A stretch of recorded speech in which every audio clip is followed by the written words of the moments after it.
이번 이야기 네이트온 공포 실화 서해 섬의 어느 폐가.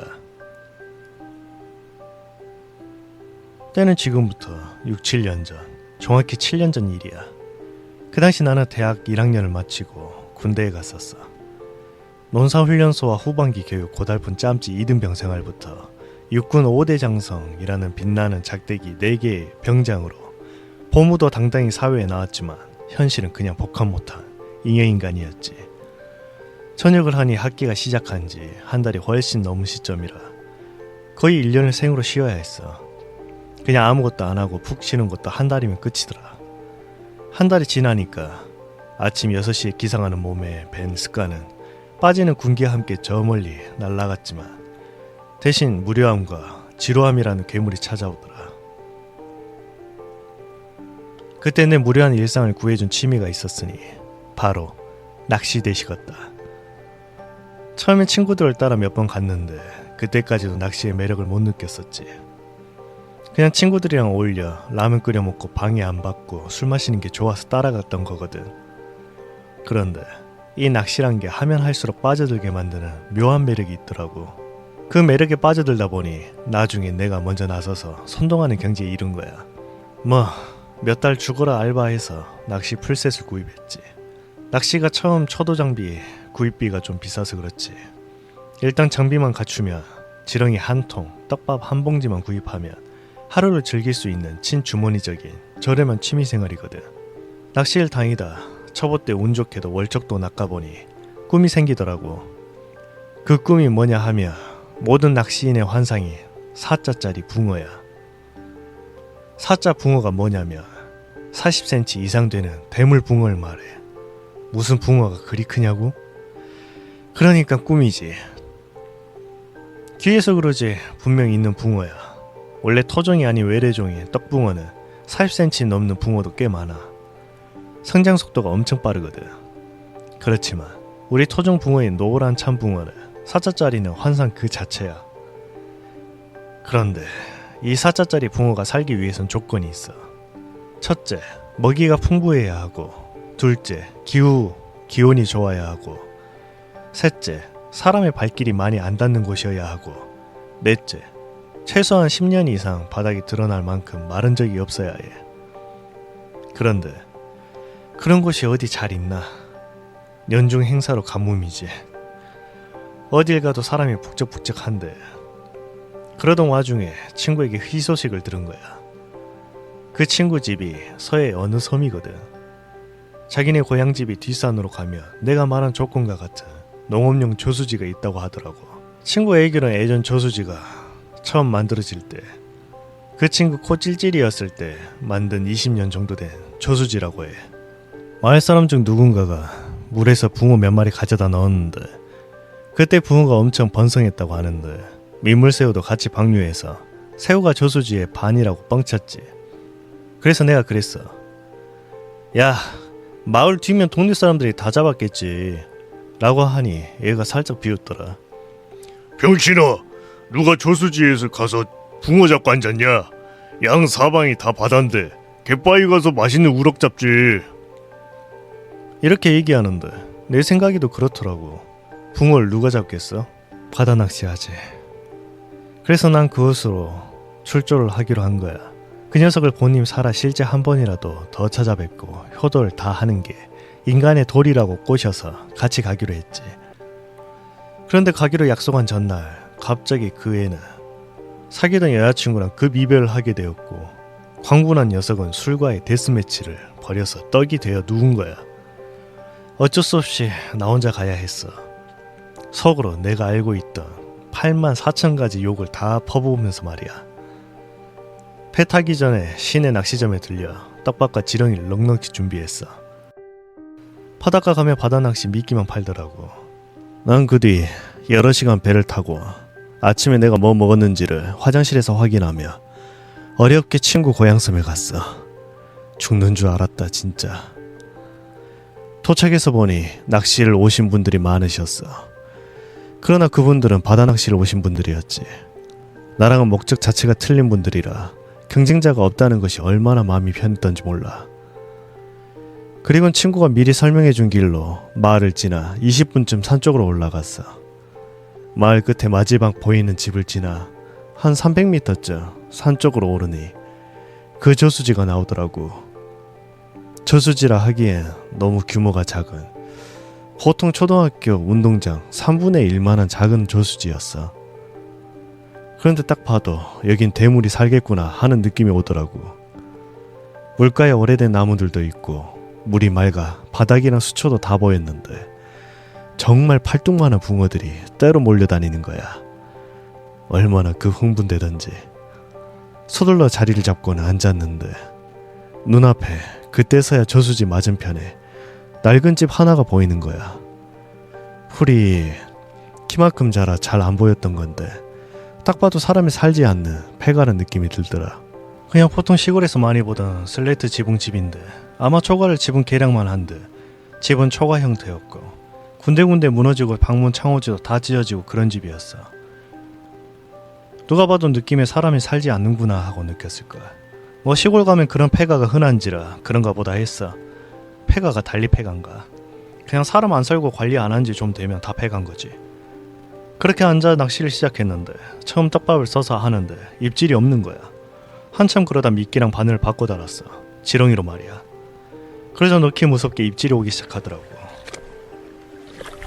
역시 사람 손이 안 탄 곳이라 붕어들이 떡밥 맛을 몰랐던 거야. 대신 살아있는 지렁이에 환장하고 달려든 거고 잡히는 족족 준척급 이상 되는 씨알 굵은 붕어들이 딸려 올라오는 거야. 정말 신나게 낚시를 했고 시간 가는 줄 몰랐지. 그런데 기대했던 4자짜리 소식은 없었어. 워낙 기본 씨알이 굵기는 했지만 진짜 대물은 밤낚시 때나 되어야 나오겠다는 생각에 가지고 간 라면을 끓여 저녁을 먹었어. 이 세상에서 제일 맛있는 음식이 만화빵이랑 낚시터서 먹는 라면 그리고 당구장서 먹는 자장면일걸. 그렇게 라면을 맛나게 먹고는 잠시 쉬었어. 밤낚시 준비를 하고는 낚시 의자에 기댄 채 2-3시간을 자고는 밤낚시를 시작했어. 입질은 좀 뜸했지만 고기 씨알은 낮에 비해 월등해져서 사자에 대한 기대를 한껏 부풀려주더라고. 그렇게 밤이 깊어가고는 11시가 넘었어. 물론 인기척이라고는 하나도 없는 나만의 낚시터였어. 갑자기 하늘에서 천둥 소리가 들리기 시작하는 거야. 그땐 날씨를 미리 체크해야 된다는 기본 상식이 부족했던지라 날씨를 미리 계산 안 한 나의 실수였지. 고개를 들어 하늘을 봤지만 별빛 하나 없는 하늘에 아무것도 안 보이는 거야. 아마 보였던 먹구름이 잔뜩 몰려 하늘을 봤을 거라 생각해. 그리고는 순서에 입가가듯 비가 내리기 시작했어. 조금씩 더 많이 내리는 것이 아니라 처음부터 거의 양동이로 쏟아 붓듯이 내리는 거야. 비옷도 없이 겨우 조그마한 우산 하나뿐이었던 나는 그 우산으로 나의 몸이 아닌 소중한 낚시 가방을 보호했어. 그래, 난 낚시 가방만도 못한 남자야. 그렇게 이러지도 저러지도 못한 순간 번개까지 치는 거야. 낚싯대 잘못 가지고 있다가 피레침 역할에서 감전사하는 경우도 많아. 겁나더라. 더 큰 문제는 비에 잔뜩 젖은 몸이 심하게 떨려오기 시작하더라고. 아, 이게 저체온증이구나 했어. 뭔가 결정을 해야 했어. 난 낚시는 그대로 놔두고 낚시 가방과 간단히 싸운 짐만 들고는 랜턴 빛에 의지해 그 폐가로 뛰어갔어. 밤새 비 맞아 병드는 것보다는 폐가라도 비나 피할 수 있으면 나을 것 같았거든. 작은 랜턴을 들고는 폐가로 가서 그 폐가 부엌이었다 생각하는 곳에 들어갔어. 내 짐작이 맞아. 그곳은 부엌이었고 아궁이도 있었고 그거 한 모퉁이에 쌓아놓은 마른 장작도 몇 개 있었거든. 나 아궁이 신문지로 불을 지펴 장작을 태우기 시작했어. 불이 나무에 옮겨붙어 타들어가니 몸이 녹더라고. 장작이 많이 없어 다 부셔져 너덜너덜한 부엌 나무 문도 뽀개서 불에 쑤셔 넣었어. 그리고 코펠에 빗물을 받아 라면 하나를 끓여 먹었지. 비 맞은 생쥐 같은 꼴에 따뜻한 불과 속에 뜨거운 라면이 들어가니 급 졸리기 시작하는 거야. 라면을 먹고는 불 앞에서 꾸벅꾸벅 졸기 시작했어. 얼마를 졸았을까. 흥얼거리는 낮은 소리를 듣고는 잠에서 깬 거야. 무슨 소리지? 잠결에 내가 꿈을 꾼 건가? 이렇게 긴가민가 하고 있는데 이번엔 깨는 와중에 똑똑히 소리를 들은 거야. 소리는 부엌 바로 옆방에서 나고 있었지. 예전 시골집들 봤어? 부엌 바로 옆이 대부분 안방이야. 그리고 부엌과 방 사이엔 대부분 정진문이라고 하는 문이 있거든. 이 문을 통해 부엌에서 밖으로 안 나가고 출입하고 방으로 밥상을 들였었거든. 그 문은 대부분 창호문으로 미닫이 문이 대부분이었고 난 이미 군데군데 찢어진 창호문 사이로 조심하며 안을 들여다봤어. 그런데 방 안에 어떤 하얀 사람 같은 형상이 보였어. 자세히 보니 나이가 많으신 백발의 할머니가 방 안을 뺑뺑 돌면서 다니시고 있는 거야. 그 할머니는 그렇게 방을 돌면서 중얼거리셨지. 그 말도 들을 수 있었어. 방이 따뜻하네. 방이 따뜻하네. 그렇게 도시던 그 할머니는 어느 순간 그 찢어진 정진문 사이로 내 눈높이에 맞추어 앉아 계시는 거야. 그 퀭한 눈으로 나를 마주 쳐다보면서. 얼마나 놀랬는지 몰라. 내가 그때 떨어뜨린 간덩이를 아직도 수습 못했거든. 그런데 그렇게 할머니 귀신과 눈이 마주치는 순간 입으로 말하지도 않는데 머릿속에 말이 울리는 거야. 내 집 부순 게 네 놈이구나. 난 짐도 다 놔둔 채 빗속으로 뛰어나갔어. 그냥 아무 생각 없이 마을 쪽으로 달렸지. 달리다 저수지 건너 내가 낚시하던 쯤에 왔을 때였어. 꼭 그놈의 망할 호기심이 문제야. 사슴이 포수한테 왜 잡히는 줄 알아? 사슴은 도망가다가 꼭 한 번 멈춰서 뒤돌아본다고 해. 얼마나 쫓아왔나 하고 말이야. 포수는 그때를 안 놓치고 총을 쏴 사슴을 잡는다고 해. 내가 그 사슴꼴이었어. 뒤돌아보니 어느덧 나온 그 할머니가 마당 끝에서 저수지 건너 있는 날 보고 있더라고. 그러더니 빙글 옆으로 돌더니 마당을 가로질러 길을 따라 날 무서운 속도로 쫓아오는 거야. 진짜 무서운 거. 뛰거나 달리는 게 아니라 길 위를 스키 미끄러지듯 스르르 미끄러져 빠른 속도로 내게 다가오는 거야. 그때부터는 내 정신이 아니었어. 난 젖먹던 힘까지 짜내어 마을 쪽으로 비탈 달려 내려갔어. 중간에 한번 360도 회전하며 넘어져 크게 굴렀지만 내 몸이 다쳤는지 살필 새도 없었지. 나중에 보니 무릎이 찢어졌는데 그때 생긴 상처가 아직도 남아있어. 그렇게 뛰어 드디어 산 바로 밑 마을의 끝집에 도착하고는 그 집 마당으로 뛰어들면서 엎어지며 살려달라고 소리 질렀어. 그리고 길을 보니 내가 내려온 그 길에 그 집 마당이 훤히 보이는 위치에 그 할머니가 서서는 무서운 눈으로 날 쳐다보고 서 있는 거야. 그때 마침 방 안에서 인기척 소리가 들리며 불이 켜졌고 어떤 노인 한 분이 나오셨고 날 쳐다보는 그 할머니는 소리 없이 그 순간 사라졌어. 방에서 나오신 노인은 크게 놀라시며 날 방으로 데리고 들어가셨어. 나중에 말씀하시는데 내 모습이 귀신에 가까웠다고 하시더라고. 방에 들어가니 비슷한 연배의 할머니 한 분이 놀라며 날 맞아주셨지. 아마 두 분 노부부만 사시나 보더라고. 그리곤 자리에 털썩 주저앉은 내게 냉수 한 사발을 가져다 주셨어. 난 냉수를 단숨에 들이킨 후 숨을 고르고는 내가 겪은 일들을 얘기해드렸어. 처음엔 웬 젊은 놈이 정신 나간 소리를 하나 하시던 노인분도 내가 그 할머니 용모를 얘기하자 크게 놀라시며 그러시는 거야. 오메, 서산댁 아주머니가 아직도 안 가시고 그 집에 계시나 보구먼. 그리고는 그 노인분은 그 집 얘기를 해주시기 시작했어. 원래 그 집엔 할아버지가 중학생일 무렵 무태에서 시집와서 터를 잡으신 노인분보다 열 몇 살 연장인 부부가 살고 있었다고 하더라고. 그리고 부부는 열심히 일해서 자식들도 셋이나 낳고는 행복하게 잘 사셨다고 해. 그러다가 큰애가 초등학교에 들어갈 무렵 이 아저씨가 바람이 났던 거야. 그리고는 모아두었던 재산을 다 들고는 처자식 다 버리고 무트로 도망을 가셨다고 해. 혼자 남으신 아주머니의 고생은 말이 아니었다고 해. 조그만 산을 일구어 만든 밭에는 어척스레 일을 하고 마을 일이나 고기 따는 일 등 돈이 되는 일이면 뭐든 해서 3남매를 키우시고 다 장성시켜 무트로 공부를 보내고 시집장가 다 보내시고는 같이 나가 살자고 하는 자식들 말도 다 부리치고 그 집에서 홀로 여생을 보내셨대. 말씀은 안 하셨지만 남편과의 추억이 서린 그 집을 버리지 못하신 것 같다고 하더라고. 평생 그 집에서 남편을 기다린 거지. 그런 할머니와 한 동네에서 오랜 동안 사셨던 노인 부부는 자주 할머니 집도 들여다보고 먹거리도 나눠드리고 하셨었나 봐. 그러다가 내가 그 섬에 가기 몇 년 전에 며칠 외딴 집 할머니가 안 보이셔서 어디 편찮으신가 걱정이 된 할아버지가 집에 찾아가 보니 홀로 안방에서 주무시다가 돌아가셨던 거야. 그 뒤에 무태에 있던 자식들을 급히 불러 장사를 모으셨다고 해. 그리고는 그 집은 재산 가치도 없고 누가 들어와 살 사람도 돌볼 사람도 없었기에 그대로 폐가로 방치되었던 거지. 그리고 내가 피신했던 그 집이 어찌 보면 할머니께 은인의 집이라고 할 수도 있고 많이 고마웠던 집이었던 거야. 노인분이 할머니가 살아계실 때 많이 도와드렸고 시신도 발견해주고 장례도 많이 도와주고 그래서 내가 그 집으로 들어가자마자 차마 더 해코지하지 못한 게 아닌가 생각해. 그 집에서 밤을 새우고는 아침 일찍 노인분과 함께 그 집을 갔어.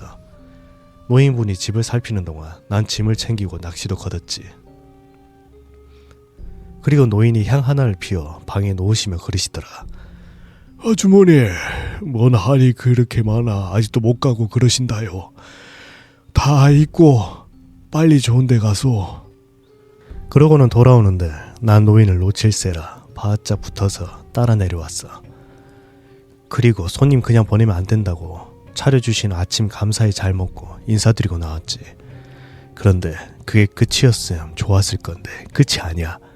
외딴집 할머니께서 날 따라 무트로 출장을 나오셨거든.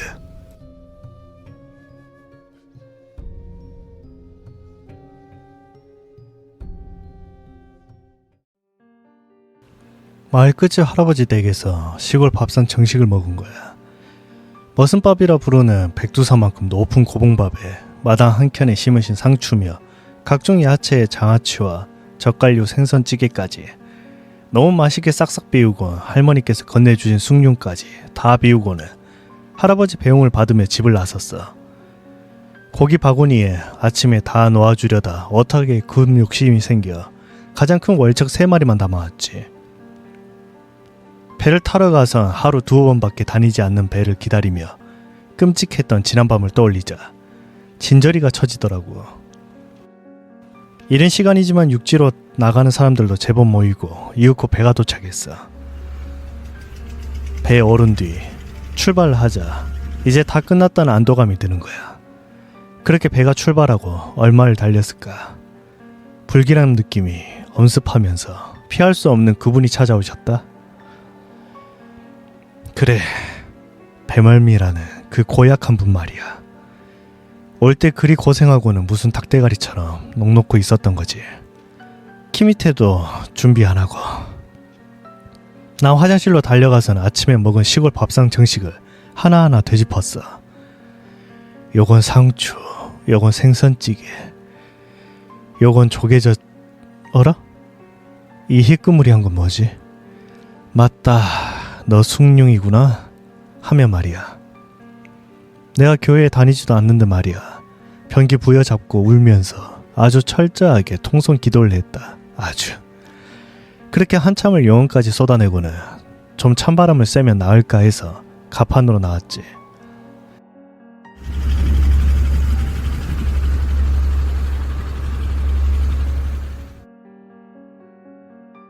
가판에 시원한 바람이 불고 있었는데 비바람이 휩쓸고 간 뒤라 그런지 파도도 높았고 날도 잔뜩 흐려 있었어.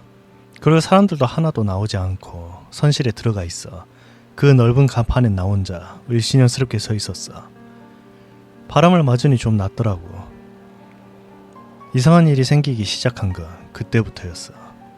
담배 한 대 태우고 들어가려고 막 담배에 불 붙일 때였어. 갑자기 내 뒤에 있던 선실로 통하는 문이 끼익 하고 지 혼자 열리는 거야.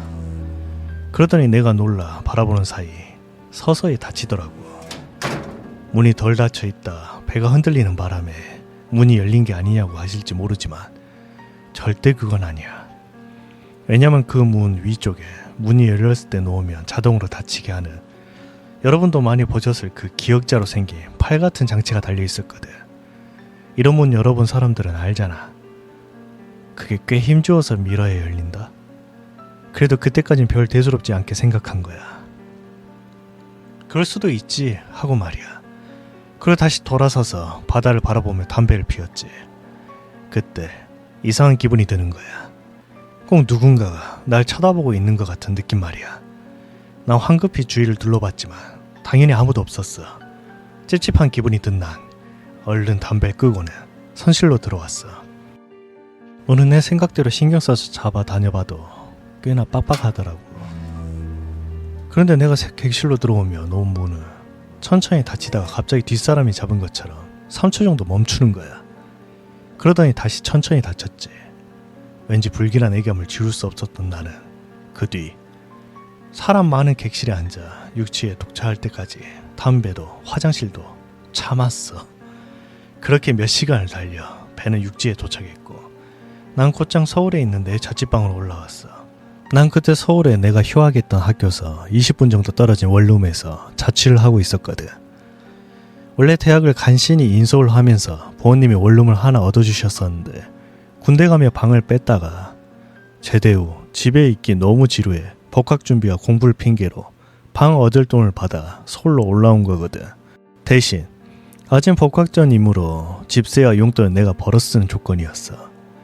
난 집세와 각종 공과금, 통신료 및 내 용돈, 그리고 내 유흥비를 벌어야 하는 일과 돈의 노예 생활을 일찍 시작한 거야. 그렇게 집에 도착해서는 화장실 겸 샤워실에 손빨래 때 쓰는 빨간 다라이에 붕어를 풀어주고 샤워를 하고 친구에게 전화했어. 그 섬이 고향인 친구 말이야. 전화를 받은 놈의 목소리는 오후가 되었는데도 술에 찌들어 있었어. 여보세요. 아이고 미친놈, 아주 대한민국 술 다 퍼마시고 죽기로 작정했냐? 그깟 실현 한 번 한 거 가지고 아주 생쇼를 하네. 네가 사랑을 알아, 이 꽃게새끼야. 하긴 나도 군대에서 이별하자는 얘기 듣고 무장탈령 심각하게 고민했었긴 하지. 궁상 그만 떨고 나와. 위로줘, 한잔 살게. 할 얘기도 있고. 그렇게 이야기하니 친구가 아주 좋댄다. 그렇게 우린 자주 가던 단골 삼겹살집에서 만나기로 하고는 옷을 입으러 방에 들어갔어. 우리 집이 분리형 원룸이었거든. 방에 들어간 나는 또 한 번 놀라게 돼. 나는 항상 옷을 벗으면 침대 가운데 벗어놓는 버릇이 있어. 그런데 내 옷들이 바닥에 떨어져 있는 거야. 상식적으로 침대 가운데 있는 옷이 미끄러져 떨어질 리가 없잖아.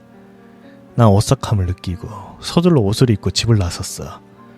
그리고 찝찝한 기분으로 약속 장소에 갔다.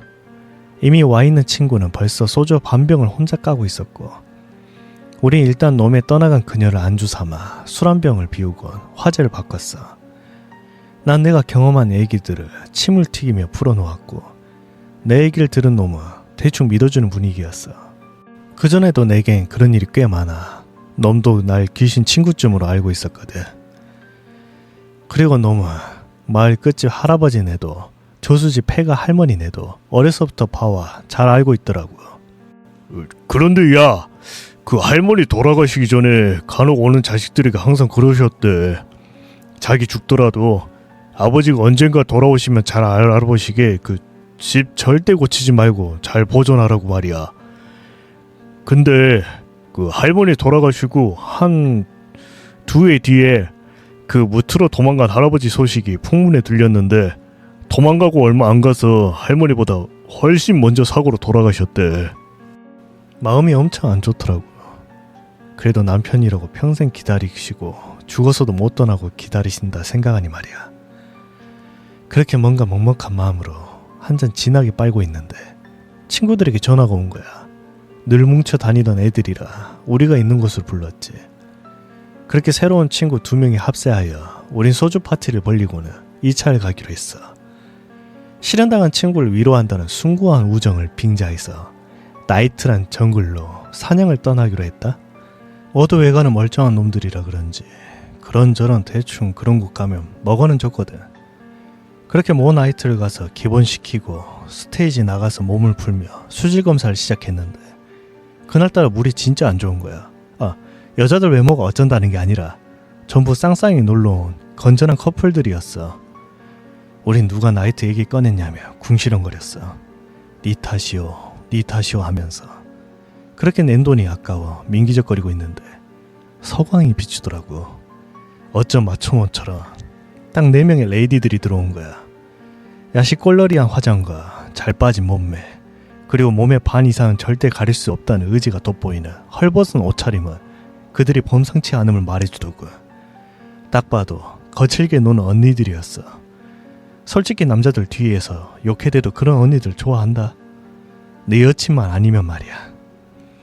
그리고 얼마 안가 그 나이트에 있던 외로운 늑대무리 중 그나마 상태가 가장 좋았던 우리와 그 언니들은 자연스럽게 어울렸지. 그것도 그녀들 중 가장 헐벗고 섹시한 누님이 날 찍었네. 난 김칫국을 마구 퍼마신 거야. 나 오늘 집에 못 들어가는 거?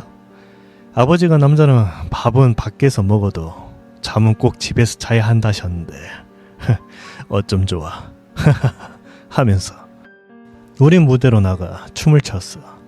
뭐 그쯤 되면 거의 짝짓기 춤 아니겠어? 그런데 춤에 열중하고 있던 내 눈에 너무도 이질적인 모습이 보이는 거야.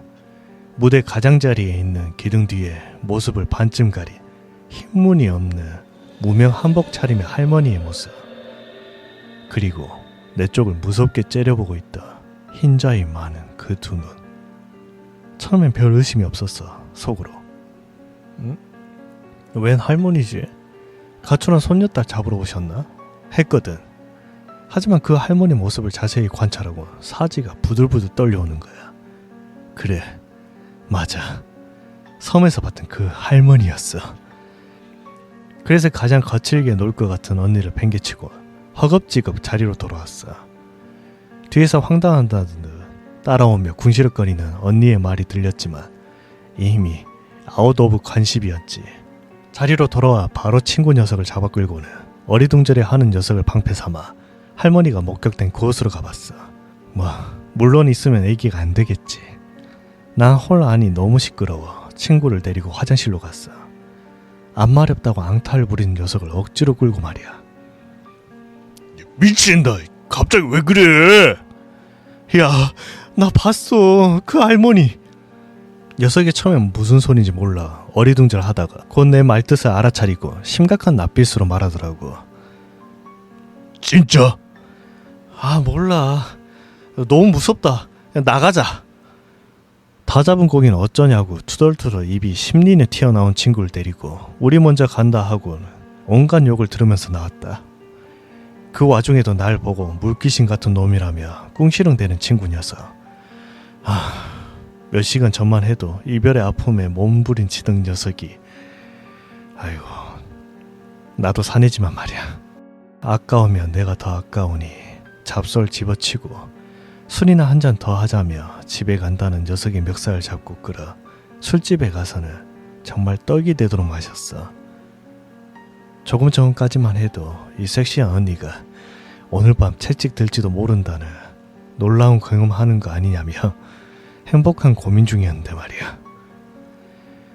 대부분 술 마시면 간이 주체할 수 없이 부어오르잖아. 그냥 어디 찜질방이라도 들어가던 친구 자취방에 가던 그랬어야 하는데 무식한 용기가 생겨 넌 네 집으로 난 나의 집으로 한 거야. 집에 도착해서는 계단을 올라 집에 갔어. 3층이었거든. 한참 비틀거리며 열쇠를 꺼내 문을 따고 들어갔지. 우리 집이 분리형 원룸이라 그랬잖아. 집 구조가 현관을 지나며 부엌과 화장실이 있고 미닫이 문이 있어. 그 뒤가 방이고 그리고 현관 바로 옆에 불을 켜는 스위치가 있거든. 난 현관을 열고는 매일 하던 버릇으로 스위치부터 켰어. 그런데 불이 안 들어오는 거 있지. 아까 나갈 때까지만 해도 멀쩡하던 불이 안 들어오는 거야. 그런데 현관 밖에 있는 움직이면 켜지는 센스등 불빛에 실리가 희미하게 보이는데 미닫이 문이 열려 있었어. 난 단언컨대 항상 미닫이 문을 닫아놓고 다녀. 어떤 일이 있어도. 그리고 방 안 창문 쪽에 사람 같은 하얀 물체가 서 있었어. 술이 확 깬다는 게 그런 느낌이더라고. 아주 순식간에 해롱해롱해서 완전 멀쩡한 상태가 되더만. 사람의 생존 본능이라 참 신비로워. 그치? 그때 난 알았어. 그게 그 할머니란 걸.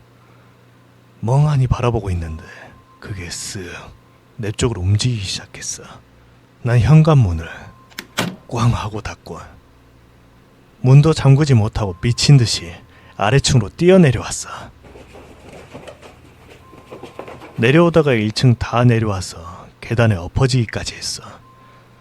아픔을 생각할 여유도 없이 벌떡 일어나 미친 듯이 달려 건물을 나왔다. 그리고는 친구네 자취방을 향해 졸라게 뛴 거야. 꽤 멀리 뛰었는데 따라오는 기색이 없자 그 취기가 다시 돋아 심장이 미친 듯이 뛰더만. 잠시 멈춰 숨을 고르며 내 방을 쳐다보는데 내 방 안에 서서 날 쳐다보고 있는 그 할머니를 멀리서 확인할 수 있었어. 어쩌겠어. 비명을 지르며 또 뛰었지 뭐. 간신히 친구 집에 가서는 자초지정을 얘기하고는 친구 집에서 잤어. 잠도 안 오더라고. 그렇게 거의 뜬 눈으로 밤을 새우고는 다음날도 너무 무서워서 집에 가지도 못하고 있다. 또 친구 집에 잤어. 이젠 피로가 몰려오니 잠이 쏟아지더라고. 근데 자도 문제인 거야. 그분이 꿈속으로 찾아오시네. 그때부터 가위 눌리기 시작하더라. 그렇게 꿈에 시달리다 날이 밝은 후 친구와 함께 집에 갔지. 가기 싫었지만 갈아입을 옷도 좀 싸와야 하고 문단속도 안 되어 있고 말이야. 집에 가서 물 여는데 집안에서 썩은 내가 나는 거야. 빨간 다라이에 넣어둔 붕어들이 튀어나와 자살을 한 거지. 내 어탁들. 뭐 치우고 청소하고 옷도 좀 챙기고 했어. 물론 친구에겐 내 시선에서 벗어나면 오늘이 네 제삿날이라고 협박해서 날 졸졸 따라다니게 하고, 그렇게 집 정리를 하고 문단속 후에 다행히 아무 일 없이 나올 수 있었어. 그렇게 친구 집에서 일주일, 너무 오래 있기가 염치 없어 찜질방에서 일주일을 보냈는데 매일 가위에 눌리고 여러 번 할머니 귀신과 원치 않는 조우를 하게 돼. 그중 가장 무서웠던 건 알바 중에 급동신호가 와서 화장실을 갔는데 대낮이라 방심했는데 한참 힘주고 있는데 이상한 느낌이 나서 위를 보니 할머니가 옆칸에서 고개를 내밀고 날 째려보고 계셨던 거야. 심장 멎을 뻔했어. 그때 심장, 간 다 떨어질 뻔했잖아. 아마 들에서 싸고 있었으면 그 위에 주저앉았을걸. 난 비명을 지르며 밑도 닦지도 않고 옷도 제대로 못 추스리고 옷을 부여잡곤 뛰어나왔어.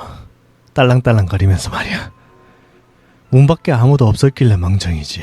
같이 알바하는 여학생이라도 마주쳤으면 정말 끔찍하다. 졸지에 변태 화장실 바바리면 될 뻔한 거 있지. 그렇게 한 2주를 시달리다 보니 살이 쪽쪽 빠지는 거야. 그리고는 결심했지. 이대로 살 수는 없다 하고 그러고 있을 때 마침 전화가 한 통 왔어. 춘천 이모. 모들 주위에 친한 무속인 한 분씩은 다 있잖아. 이거 왜 이래. 무당 친구 하나도 없는 사람들처럼 내게도 그런 분이 계셔. 원래 고향이 춘천이시라 내가 춘천 이모라고 부르는 그분이야. 우리 어머니보다 2살이 위이신데 호칭은 이모인데 우리 엄마랑은 하나도 안 친하다. 서울에서 무업을 하시는 분이야. 내가 보기엔 엄청 용하셔. 내가 아는 모든 무속인 중 용하시지. 근데 왜 그런 일이 있는데 미리 연락 안 했냐고. 그때 이모가 많이 아프셨거든. 무속적으로 관계된 게 아니라 의학적으로 아프신 거라 이모도 어쩔 방법이 없이 투병 중이셨거든. 그런 이모께 차마 걱정을 끼칠 수가 없었어. 나 착하지. 근데 그런 이모가 어찌하시곤 전화를 주신 거야. 이모, 몸은 좀 어떠세요? 그만그만하다.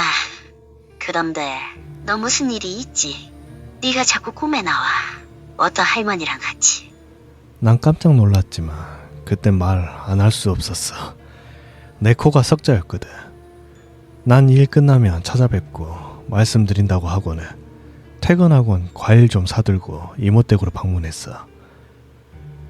이모는 누워 계시다가 날 보시자 힘겹게 일어나 앉으셨어.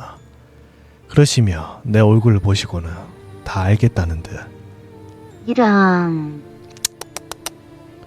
하시며 혀를 차시더라. 난 이모께 그간 일들을 소상히 얘기했지. 이모께서는 집에 집착이 엄청나게 강한 혼인데 네가 그 집에 해코지를 했다고 생각하고나 너 따라다니는 거다. 원래 귀신은 생각이 단순해서 뭔가를 하나 생각하며 거기에 집착을 한다 그러시더라고. 부적을 하나 써주시면서 항상 몸에 지니고 있으라 말하시면서 내 몸이 이래서 널 따라가 도울 수가 없구라. 하시며 이건 네가 풀어드려야 한다 그러시더라고. 그러시면서 네가 할 수 있는 최선을 가지고 진심으로 사과해야 한다 하셨지. 찜질방에 돌아와 늦게까지 내가 사죄할 방법을 찾았어. 그날 밤은 부적 때문인지 정말 보름 만에 가위에 안 눌리고 편안히 잘 수 있었어. 그 다음날 날이 밝자마자 친구 집으로 쳐들어가서는 학교 가야 된다는 친구 녀석에게 하루 결석이 중요하냐 친구가 중요하냐를 강제로 선택하게 하고 같이 그 섬에 갔지. 물론 할머니도 보이진 않지만 따라오셨겠지. 이번엔 준비 단단히 했다 진짜. 밥도 굶고 기밑에도 붙이고 젠장. 빈속이면 멀미를 더한다는 사실을 몰랐어. 빈속이랑 기밑에랑 퉁쳐버리고 나 항상 언제나 일관성 있게 또 변기 부여잡고 또 통성기도로 내 영혼을 하얗게 불태웠어. 섬에 반주검이 되어 도착한 후 친구 집에 가서는 인사를 드린 뒤 밥을 먹었어. 멀미가 참 신기해. 땅만 밟으면 멀쩡해지더라. 그리고 그 폐가를 갔어. 가는 길에 끝집 할아버지 댁에 가서는 인사도 드리고 할아버지를 모시고 폐가에 간 거야. 죄송하지만 할아버지는 내겐 살아계시는 부적이자 최후의 방어선이었거든. 우린 친구 집에서 들고 온 여러 가지 연장을 들고 폐가에 갔어. 그리고 끝집 할아버지가 어디서 구해다 주신 중고지만 멀쩡한 문으로 새로 부은 문도 만들어 달고 할아버지가 지켜주시는 가운데 방청소도 하고 장작을 나무도 주워다가 쌓아놓고 들고 간 낫으로 마당에 풀도 정리하고 정말 열심히 집수리를 했어. 그리고 다시 할아버지가 방에 피워놓으신 향 앞에서 절을 올리고 죄송하다며 사죄드렸지. 그리고 들은 할머니 남편 얘기도 해드리고 이미 오래전에 할머니보다 먼저 저승에 가셨으니 이제 기다리지 마시고 좋은 데 가시라고 친구와 할아버지와 함께 마지막 절 드리고 나왔어. 돈은 절대 안 받으신다는 할아버지께 가게로 가서 소주 대병 몇 병을 사선 반주 드시라고 드리니 참 좋아하시더군. 그리고 친구 집에서 밥을 먹고 마지막 배를 타고 나왔어. 일이 잘 끝나서인지 아니면 대비를 잘 한 건지 나오는 뱃길엔 그리 멀미가 심하지 않았어. 그리고 그날 밤 할머니가 꿈에 나타나셨어. 처음에 목소리만 들렸어. 내게 그러시더라고. 부적 때문에 갈 수가 없구나. 부적 좀 치워주거라. 라고 부탁을 하시는 거야.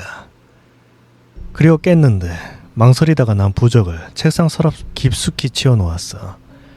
나로선 크게 모험을 한 건데 내게 들린 목소리가 더없이 따뜻했거든. 다시 잠들었는데 이번엔 그 할머니가 꿈에 나타나셨어. 그런데 그 무섭던 표정이 우리 할머니처럼 인자하게 변해 있었고 좋은 한복을 입으시고 오셨지. 내게 그동안 괴롭혀서 미안하다 하시며 자긴 이제 가야 할 곳으로 떠나갈 거니 잘 있으라 인사하며 나가셨어. 난께서는 더 이상 부적이 필요 없겠구나 싶었어. 그리고 집으로 다시 돌아올 수 있었고, 그 뒤에 한 번도 그 할머니를 꿈에라도 뵌 적이 없어.